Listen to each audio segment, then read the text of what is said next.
زیادہ تر لوگوں کے نزدیک یہ ہے کہ اگر کسی نے نشہ نہیں کیا آج یا کل گزرے ہوئے اور پچھلے 3 دن یا 1 ہفتہ تو ٹھیک ہو گیا.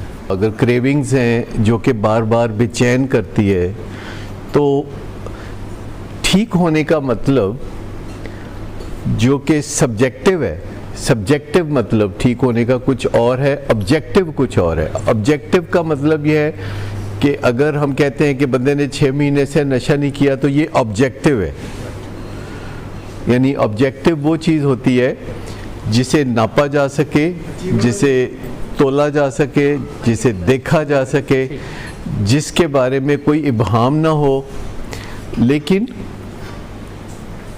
جو اندر کی بات ہے، جو تکلیف اندر ہوتی ہے، جو بنیادی وجہ ہے نشہ شروع کرنے کی، فیلنگز کا بیمار ہونا، فیلنگز کا اچھا نہ ہونا، ڈپریشن ہونا، انگزائٹی ہونا اور جذباتی طور پر پریشانیاں ہونا، تو وہ چیزیں بھی سبجیکٹیو ہیں، پر وہ چیزیں بھی تو ہم اکاؤنٹ فار کرنی چاہیے نا.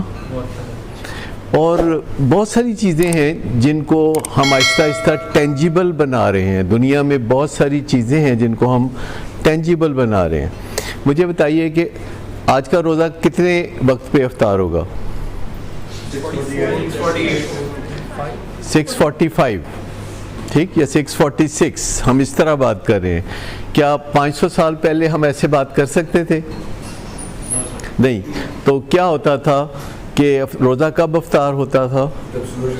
جب سورج غروب ہوتا تھا. اور یہ اتنا آبجیکٹیو نہیں ہے.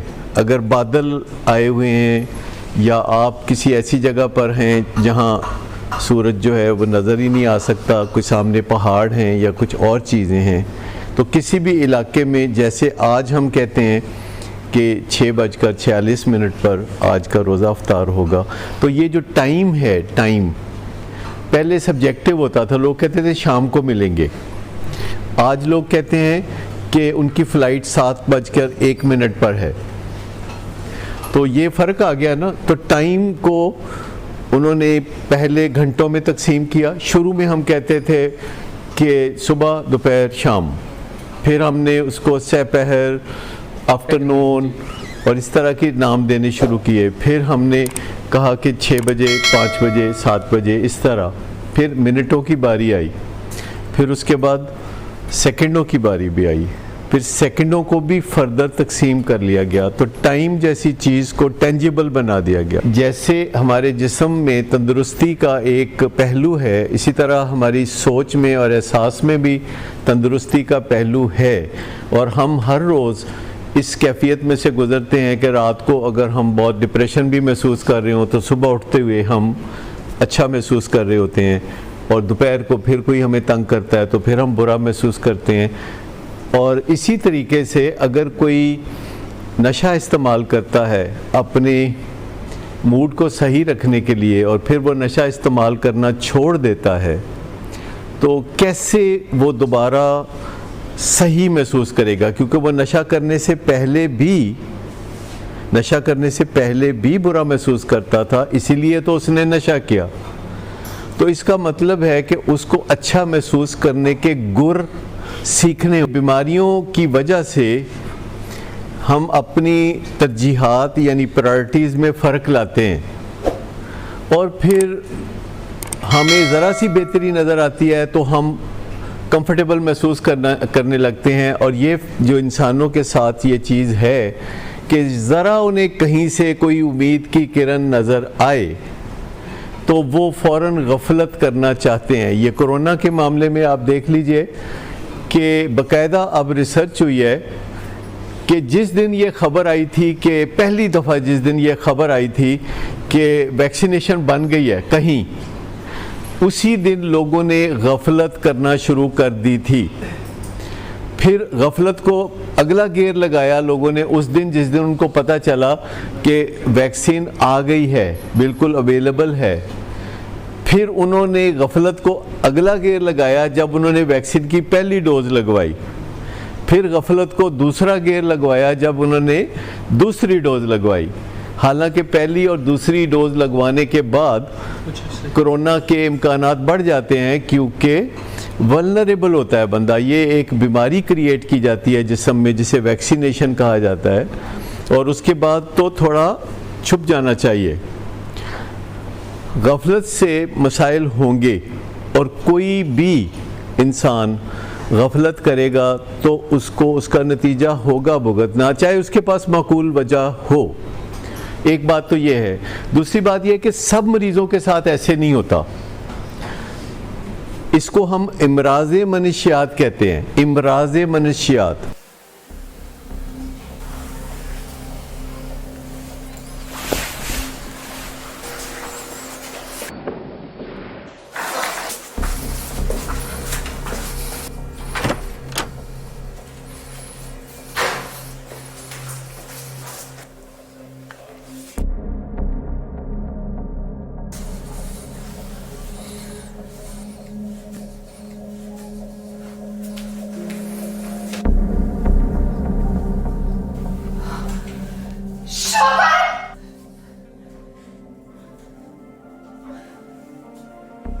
شراب نوشی کی وجہ کردار کی خرابی نہیں، موڈ کی خرابی ہے۔ شراب نوشی کبھی بھی نشے کی بیماری میں بدل سکتی ہے۔ نشے کی بیماری ہر سٹیج پر قابل علاج ہے۔ مدد حاصل کیجیے، کیونکہ وہ ایسا نہیں کرے گا۔ ولنگ ویز سے مدد حاصل کیجیے، کہیں سے بھی مدد حاصل کیجیے، لیکن فوری مدد حاصل کیجیے۔ جس معجزے کے انتظار میں آپ نے بہت دیر کر دی، اب وہ دستک دے رہا ہے۔ مدد حاصل کیجیے، مدد حاصل کیجیے، مدد حاصل کیجیے۔ امراض منشیات کا مطلب ہے مرض منشیات نہیں، امراض، جیسے امراض ذیابیطس۔ آپ دیکھتے ہیں کہ ڈائبٹیز میں ویسے تو شوگر بڑھتی ہے، لیکن ہر بندہ اپنا ایک گورکھ دندہ لے کے بیٹھا ہوتا ہے کہ میری آنکھوں کو پڑ گئی ہے تو میرے گردوں کو، اور میرے یہ ہو گیا۔ تو امراض منشیات میں دو چیزیں ہیں، ایک تو فرق ہوتا ہے کہ نشے کا اور نشے کا فرق ہے، اور ایک بندے کا اور بندے کا فرق ہے، کہ کچھ لوگ جو ہیں وہ جو منشیات کا استعمال کرتے ہیں وہ بنیادی طور پر ان کے موڈ کا بہت بڑا مسئلہ نہیں ہوتا، موڈ کا مسئلہ کم ہوتا ہے، لیکن ماحول کا اور دوسروں لوگوں کی صحبت کا مسئلہ زیادہ ہوتا ہے۔ کچھ لوگوں میں دوسرے لوگوں کی صحبت کا مسئلہ زیادہ نہیں ہوتا، ان کا موڈ ہی اتنا تباہ کن ہوتا ہے کہ وہ اندھا دھند نشے کی طرف بھاگے چلے جاتے ہیں لاشعوری طور پر۔ تو جس طرح جسمانی بیماریوں میں شدت کا فرق ہوتا ہے، اسی طرح جذباتی بیماریوں میں بھی شدت کا فرق ہوتا ہے۔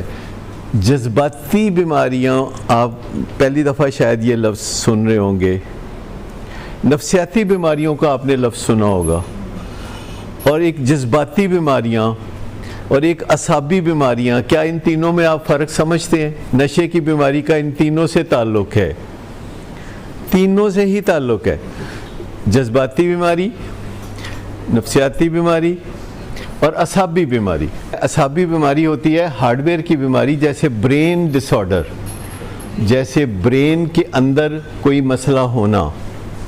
اور جذباتی کا مطلب ہے جب آپ کسی کے چہرے پہ نظر ڈالیں تو آپ کو پتہ چل جائے کہ یہ بندہ خوش ہے یا یہ بندہ افسردہ ہے یا اس کی کیا کیفیات ہیں۔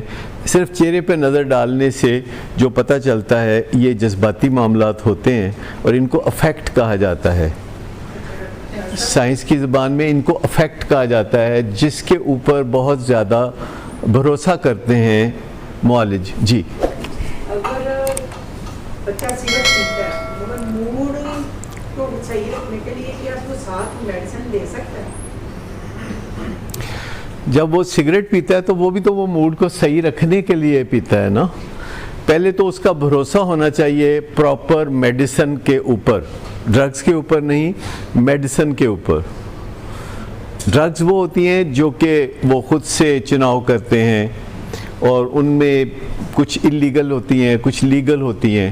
میڈیسن وہ ہوتی ہے جو پرسکرائبڈ بائی اے فزیشین ہو، خاص مقدار میں، خاص مدت کے لیے، اندھا دھند نہیں، اللہ طول نہیں۔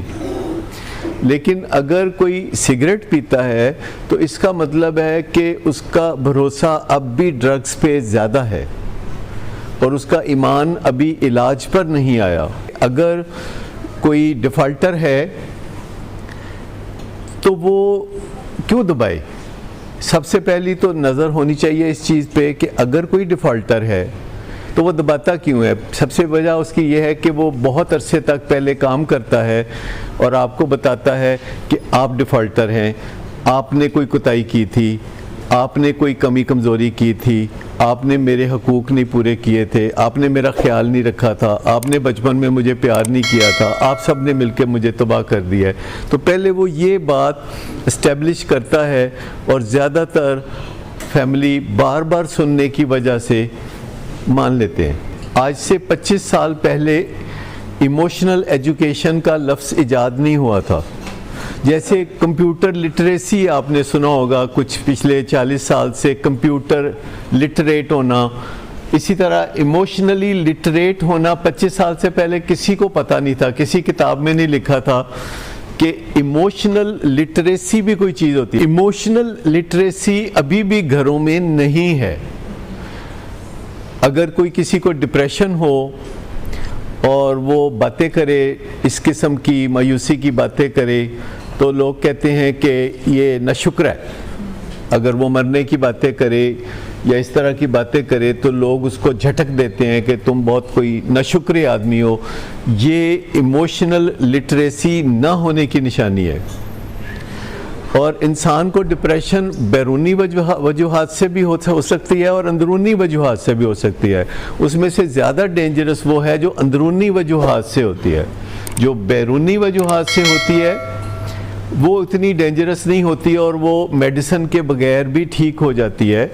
اور جو اندرونی وجوہات سے ہو اس کو میڈیسن کی لازمی ضرورت ہوتی ہے, جو کہ عام طور پر میسر نہیں آتی, اور اس سے پہلے ہی وہ کسی نہ کسی کے اتھے چڑھ کے تو نشہ شروع کر دیتے ہیں.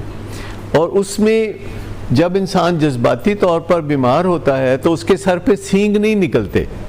یہ تو اندازہ ہوگا آپ کو کہ آپ کو فٹافٹ پتہ چل جائے کہ سر پہ سینگ نکل آئے تو یہ جذباتی طور پر بیمار ہے. آپ کہتے پتہ نہیں کیوں ایویں منہ لٹکا کے پھردا ہے, پتہ نہیں کیوں چڑچڑائے, پتہ نہیں ایسا کیوں ہے, اور آپ اپنا زور اس پہ لگائی جاتے ہیں, اسے موٹیویٹ کرنے کی کوششیں کرتے ہیں, پڑھنے لکھنے کے بارے میں, لائف کے بارے میں, کام کاج کے بارے میں آپ ساری یہ کوششیں جاری رکھتے ہیں, اور آپ اسے دھکا دے کے اسکول بھی بھیجتے ہیں.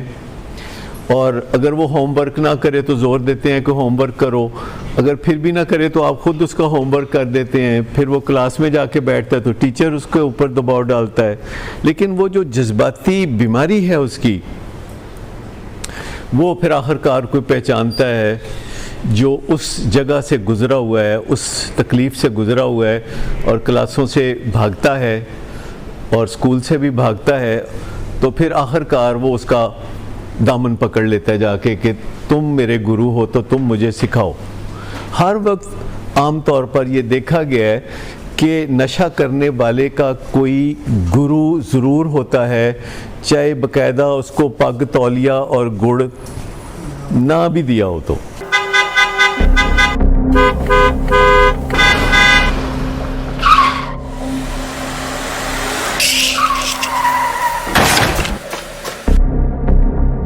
گھٹیا انسان, اتنی دیر سے گیٹ کیوں کھولا؟ سوئے ہوئے تھے تم کیا؟ سر میں نے تو منٹ بھی نہیں بکواس لگایا. نہ کر تم میرے ساتھ.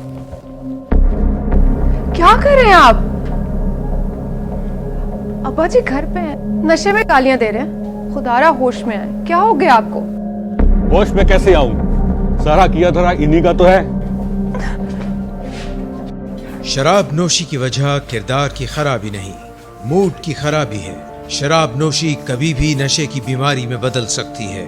نشے کی بیماری ہر سٹیج پر قابل علاج ہے. مدد حاصل کیجئے, کیونکہ وہ ایسا نہیں کرے گا. ولنگ ویز سے مدد حاصل کیجئے, کہیں سے بھی مدد حاصل کیجئے, لیکن فوری مدد حاصل کیجئے. جس معجزے کے انتظار میں آپ نے بہت دیر کر دی, اب وہ دستک دے رہا ہے. مدد حاصل کیجئے, مدد حاصل کیجئے, مدد حاصل کیجئے.